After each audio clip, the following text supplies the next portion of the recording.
I told the alien queen, "Your light outshines the stars," and she turned away her cheeks. I stood upon the highest balcony of the obsidian citadel gazing over the endless expanse of crystal dunes beneath the triad moons of planet Valoris. Winds whispered across silver sands like soft chimes ringing through hollow canyon halls. The sky shimmered with threads of cosmic light weaving violet and azure across the heavens. Yet none of that majesty compared to the radiance beside me. She stood silent, tall, and regal like statue carved from living starlight. Her skin shimmered like molten sapphire beneath moon glow. Strands of luminous silver flowed from her crown like river of celestial silk. Her eyes glowed with inner fire, both fierce and sorrowful.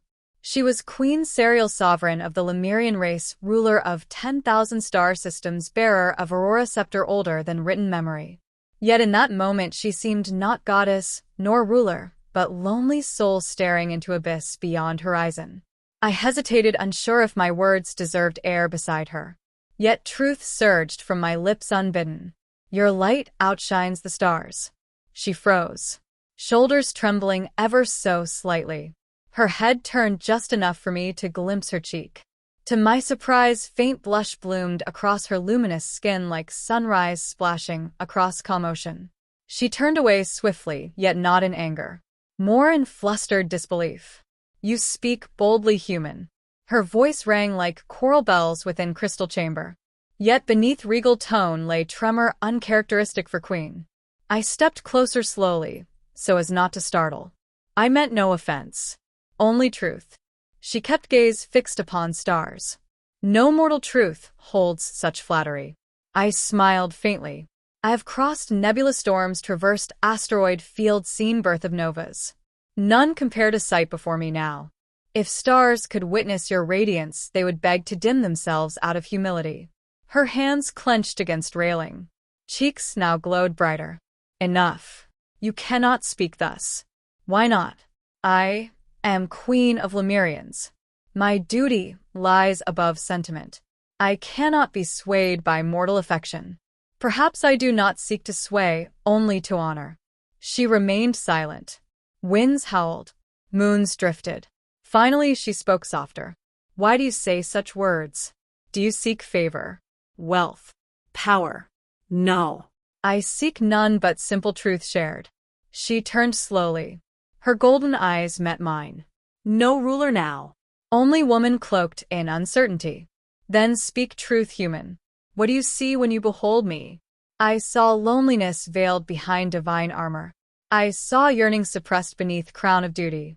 I saw being burdened by eternity, craving single moment of genuine warmth.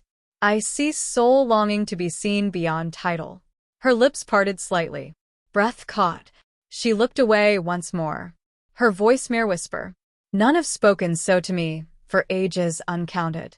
Perhaps none dared. Perhaps. Silence lingered. I feared I had overstepped. Yet then she spoke again. "Join me tomorrow at break of twin dawn. Much shall be decided." She departed, gliding like comet through shadowed hall, leaving trail of shimmering light. I stood alone, wondering if I had stumbled onto path far beyond comprehension. At dawn, twin suns rose, casting pearlescent rays across citadel spires. I approached grand chamber, where queen awaited. She stood beside throne, yet no guards present. Only us. Vast chamber echoed with ethereal hum of crystalline pillars. "You came. You summoned." She nodded, her gaze intense.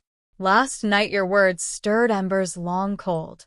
I must know true measure of your heart. You shall accompany me on pilgrimage of ascension." I frowned. Pilgrimage? She stepped closer. "Today marks 1,000-year renewal of Aurora scepter. I must journey to heart of Lumina to rekindle flame. Tradition demands I go alone. Yet I choose to take you." "Why me?" She looked deeply. "For reasons I have yet to understand fully." I accepted. We departed aboard winged vessel forged of pure photonic glass, riding beams of light across sky. Below sprawled radiant forests of crystal trees, singing as wind passed through branches. Rivers of liquid stardust flowed, scaling mountains of violet stone. Serial remained silent for a long time, then spoke softly. "Do you fear?" I fear only silence between souls, not words spoken truly.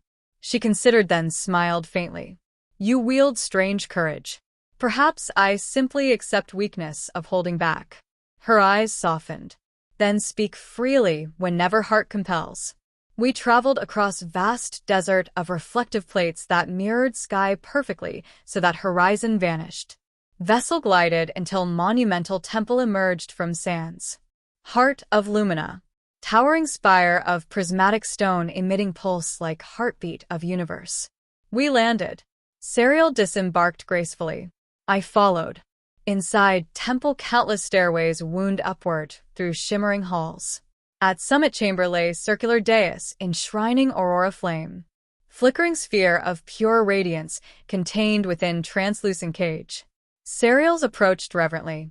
She knelt before flame. Her voice trembled with ancient language unknown to mortal ears. She reached toward flame. It flared blinding. She gasped staggering. I rushed to steady her. She leaned against me, breath heavy. I cannot. Flame rejects. Why? She stared at radiance, sorrowful. Aurora flame responds only to soul truly open. Yet my heart remains shielded by crown duty. Flame senses barrier. It will not bind. What must be done? She looked at me, tears welling like molten gold. I must bear heart fully. But vulnerability terrifies. I held her gently. Even stars break to birth new light. She trembled. Words, again your words. Because truth flows without restraint. She closed eyes. Tears fell. She whispered. For millennia, I reigned alone. None dared draw near. None saw Serial beneath queen. Until you. Your words pierced armor. Now flame demands I shed it entirely. Yet I fear if I open heart it shall shatter. I lifted her chin tenderly, though hand trembled at audacity. If heart shatters, I shall gather every piece and guard with life. She stared silent. Then slowly, she placed her palm upon mine. Our fingers intertwined. Remain beside me. Always. She turned toward flame. She closed eyes. She released shimmering aura that cloaked her. For first time crown vanished, light dimmed, revealing fragile luminous figure breathing deeply. No regalia, no armor, only Serial. Aurora flame pulsed gently. It extended tendril of light touching her chest. She gasped yet did not flinch. Flame flowed into her merging. Her body glowed radiant like dawn bursting through night. I shielded eyes. When light faded, she stood taller, more serene. Flame now within her soul. She faced me. Tears of joy glistened. It accepted. I smiled. Because you accepted yourself. She stepped close, arms trembling. She whispered. In that moment when you spoke words upon balcony, I felt something unknown. Now I understand. It was warmth of being seen. My cheeks burned then, not with shame, but with hope. She touched my face gently. Say those words again. I whispered. Your light outshines the stars. She closed eyes radiant. Truest words ever gifted to me. We descended temple hand in hand. Vessel carried us across skies. She did not release my hand entire journey. Within Citadel news spread like wildfire. Queen Serial returned with aurora flame renewed. People rejoiced. Yet whispers rose. Who is mortal beside her? Council demanded explanation. Serial stood before them, regal yet soft. She declared. This human spoke truth when none dared. Through his words, I found strength to bear heart.